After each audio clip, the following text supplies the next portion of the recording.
जब सुल्तान इब्राहिम अपने महल पहुंचा तो एक कमरे में जाकर अकेला बैठ गया और फूट फूट कर रोने लगा। रानियों ने, वजीरों ने बहुत समझाने की कोशिश की। कहने लगे, ऐ हुजूर, ये दुनिया फानी है, इसमें ऐसा होता रहता है, हिम्मत रखिए। खास रानियां कहने लगी, ऐसा तो औरतों के साथ होता है, आप तो मर्द हैं, आपको सब्र करना चाहिए, आप तो अपनी रियाया के सरपरस्त हैं, आपको मजबूती से अपने फराइज अंजाम देने चाहिए। इतने में एक कुत्ता वहां आ गया। उसके सिर पर गहरा जख्म था जिसमें कीड़े पड़ चुके थे। वो तड़प रहा था। कुत्ता इंसानी जुबान में बोल उठा, ऐ सुल्तान इब्राहिम, मैं भी कभी एक बादशाह था, लेकिन मैंने अपनी सल्तनत के गरूर में बेगुनाह जानों का कत्ल किया, शिकार में बेकसूर जानवर मारे, जंग में नाहक खून बहाया। आज वही तमाम गुनाह मेरे साथ हिसाब बराबर कर रहे हैं। ये कीड़े जो मेरे जख्मों को नोच रहे हैं, यही मेरे की का अजाब है। अब मैं कुछ करने के काबिल नहीं। ऐ इब्राहिम, यही हाल तेरा भी होने वाला है। देख ले अपना अंजाम। तू दुनिया की झूठी दौलत और सल्तनत के मोह में पड़ा हुआ है और अपनी आखिरत को बर्बाद कर रहा है। तेरे पीछे पीछे अल्लाह ताला तुझे राह हक दिखाने के लिए बुला रहा है, लेकिन तू अब तक गफलत में है।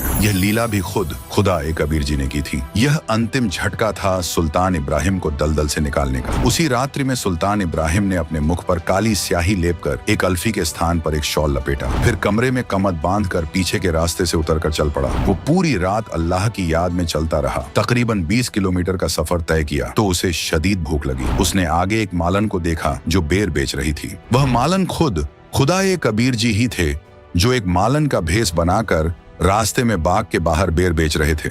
सुल्तान मालन के पास गया और उनसे बैरों का भाव पूछा तो मालन ने बताया कि एक आने के सेर 1 रुपये में 16 आने होते थे। एक सेर यानी 1 किलोग्राम। सुल्तान के पास आना नहीं था। उसने जो जूती पहन रखी थी, उन दोनों की कीमत उस समय 2.5 लाख रुपये थी। ऊपर हीरे पन्ने जड़े थे। सुल्तान ने कहा कि मेरे पास 1 आना या रुपया नहीं है, ये झूठी हैं, इनकी कीमत 2.5 लाख रुपये है। ये दोनों ले लो, मुझे भूख लगी है, 1 सेर बेर तोल दो। मालन 1 सेर बेर तोलकर इब्राहिम के शॉल के पल्ले में डालने लगी तो एक बेर नीचे गिर गया।